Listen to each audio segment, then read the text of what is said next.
meron pong alternatibo po ang akasado, Sir Noli. Hindi ho, kung talagang wala siyang kasalanan, patunayan niyang wala siyang kasalanan at kami maniniwala kapag siya lumabas na at yung proseso ng batas, doon pa lamang kami maniniwala na wala siyang kasalanan, attorney. Remember, attorney ho kayo.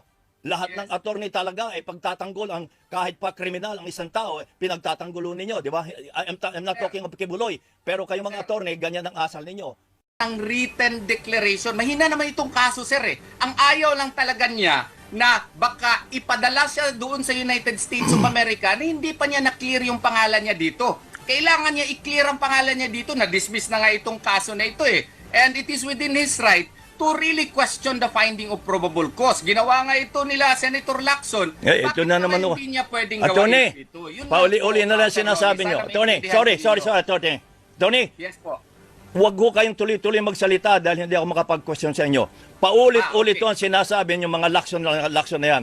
Ang sinasabi ho namin, hindi makikialam ang Pangulo dyan, wanted siya sa Amerika, sa FBI, bahala na ang FBI niya. Pero tinatanong ko, yung pag-usapan natin yung ngayon, meron siyang sexual abuse, meron siyang human trafficking, nagtatago pa siya doon sa kanilang compound. Bakit hindi siya lumabas, palabasin ninyo, at ipagtanggol ninyo ang kaso niya? Kung talagang wala siyang kasalanan, ay di wala, ma-absuelto siya. Pero habang siya ay nagtatago po, paano niya ipagtatanggol ang sarili niya? Paano kami maniniwala na wala siyang kasalanan?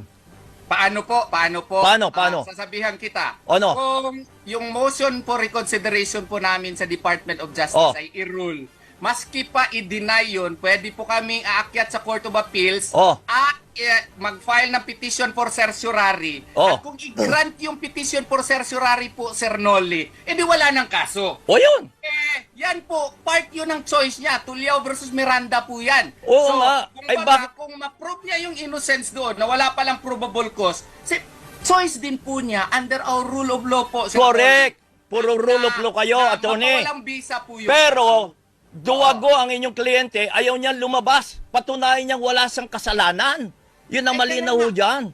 Sir Noli, pwede nga niyang patunayan yung kanyang na wala siyang kasalanan based on our rules of court po. Kasi kung ang DOJ, baka magbirakulo, magsasabi na wala pala siyang kasalanan, mag-render ng resolution na wala siyang kasalanan, and then mag-file ng motion for withdrawal of information in court, hindi pa siya nag-surrender ha, and then the court will grant it. That is within our rule of law po. Okay, rule of law. At saka, garanting lang, patuloy Teka muna, attorney. Teka muna, attorney, sandali lang. Patunayan niyo ang wala siyang kasalanan sa pamagitan ng pagsulpot niya.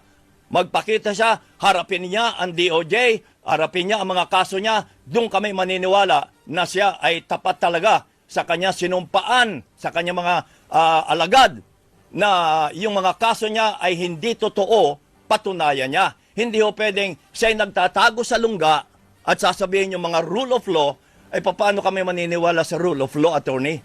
Sir, hindi pinapatunayan nga niya po. Ay, anong patunay? He is actually, through our pleadings po, he is insisting on his innocence po doon sa motion for reconsideration. Ang problema lang kasi natin, Sir Noli, is yung ating mindset po, kailangan talaga nandun siya physically present. The accused also has the right, the option po, to insist on his innocence. Choice po niya yun without surrendering. That is within our rule of law po, Sir Noli. Siguro hindi maintindihan masyado sa mga non-lawyers, pero it is within our rule of law po na option niya yon. Questionin niya yung information, invalid yun, yung warrant of arrest, questionin. At kung ma-deny, pwede kami aakyat sa Court of Appeals. At kung mag-grant po ng Court of Appeals na invalid pala yung information at saka warrant of arrest, wala ng kaso. So, choice din wala ng kaso. Ng akusado. Patunayan ninyo, palabasin niya sa salungga, at saka kayo mag-file. Ay kahit tumatawa kayo, kahit attorney kayo, kami pangkaraniwang tao, ang alam namin ang taong may kaso ay dapat lumabas at ipagtanggol ang kanyang sarili. Lalo na po ang isang tao na katulad ni Pastor Kibuloy na Son of God.